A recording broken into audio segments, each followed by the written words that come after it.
It was one of those mornings when the city looked alive but felt empty. Cars honked, people rushed to offices, and newspapers were filled with headlines of success, money, and ambition. Yet, for Ethan Carter, one of the city's youngest and richest CEOs, none of that mattered anymore. Dressed in a navy blue suit, he sat silently on a wooden bench near the corner cafe. His eyes scanned the pages of the newspaper, but his mind was elsewhere, lost in a maze of thoughts that wealth could never fix. He had everything a man could dream of: power, respect, a mansion overlooking the skyline, yet deep inside, he carried a loneliness he couldn't explain. His parents had died early, his fiancée left him for another man, and though the world saw a strong, confident CEO, Ethan knew he was just a tired man searching for meaning. That's when he heard a small voice, soft, trembling, yet full of innocence. "Sir, could you please pretend to be my daddy, just for one day?" The words startled him. He lowered his newspaper and looked up. In front of him stood a little girl, no more than 5 or 6 years old. Her blonde curls danced in the breeze, and her tiny hands clutched a torn teddy bear. She looked up at him with wide, hopeful eyes that seemed to pierce straight through his guarded heart. For a moment, he didn't know how to respond. "What did you say, sweetheart?" he asked, lowering his paper completely. The girl took a hesitant step closer. "I said, could you please pretend to be my daddy? Just for one day. I promise I won't bother you after that." Ethan blinked, still processing her words. "Why would you want me to be your daddy?" The girl looked down, twisting the hem of her dress nervously. "Because today is our school's family day, and everyone's daddy comes, but mine won't. Mama says he went to heaven." Her voice broke on the last word. Something inside Ethan cracked. For the first time in years, he felt something real, a tug deep in his chest. He looked around, no one else seemed to notice her. "Where's your mother, sweetheart?" "She works in that bakery," the girl said, pointing toward a small shop across the street. "She said she can't come with me because her boss needs her. So I thought maybe I can borrow a daddy just for today." Ethan felt a lump in his throat. Borrow a daddy. The words echoed like a knife through silence. He had meetings, calls, and deals waiting for him. His assistant was probably already looking for him. But something about this child, her bravery, her innocence, made him stay seated. "What's your name?" he asked softly. "My name is Lily," she said, smiling faintly. "And yours?" Ethan hesitated. "Ethan." "Okay, Mr. Ethan," she said sweetly. "Can you be my daddy today? Just for the school event. Please." Her small hands folded together like a prayer. Ethan stared at her, a man who could buy anything in the world, but right now, he felt powerless. He sighed and smiled faintly. "All right, Lily. Just for today." Her face lit up like sunshine after rain. "Really? You'll come?" He nodded. "Yes." "Lead the way."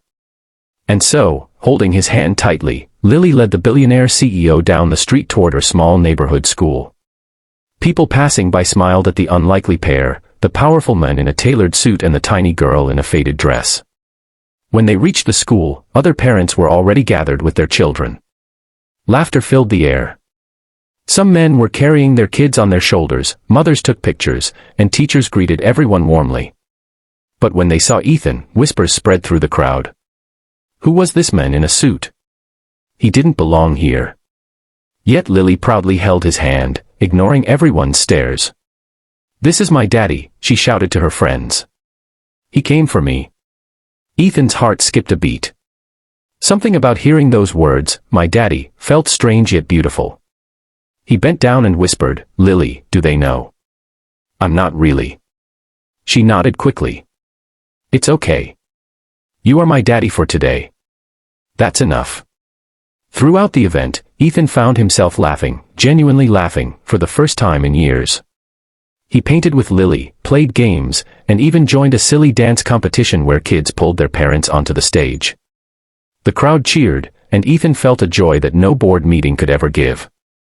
At one point, Lily turned to him and asked, "Daddy, do you have a little girl?"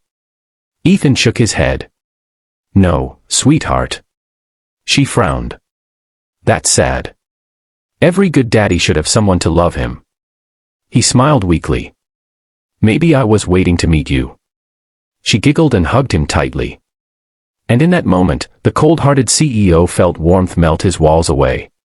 He didn't know why, but he wanted to protect her, to make her smile forever. As the event ended, Lily's teacher walked up to Ethan. You must be Lily's father. Thank you for coming. She's always alone on family days. Ethan nodded silently, hiding the ache in his heart. When it was time to leave, Lily waved goodbye to her friends and looked up at Ethan. Thank you, Daddy. Today was the best day ever. He knelt down and smiled. It was special for me too, Lily. She leaned forward and whispered, Can I tell you a secret? Of course. I prayed last night that God would send me a daddy for just one day. And he sent you. Ethan's eyes glistened. He couldn't speak. All he could do was hug her tightly. As they walked back toward the bakery, Lily suddenly stopped. Her mother, a tired woman in a simple apron, rushed out of the shop. Lily. Where have you been? I told you not to. She froze when she saw Ethan. Sir. Ethan smiled politely. I hope you don't mind. Lily asked me to attend family day with her. She was very brave.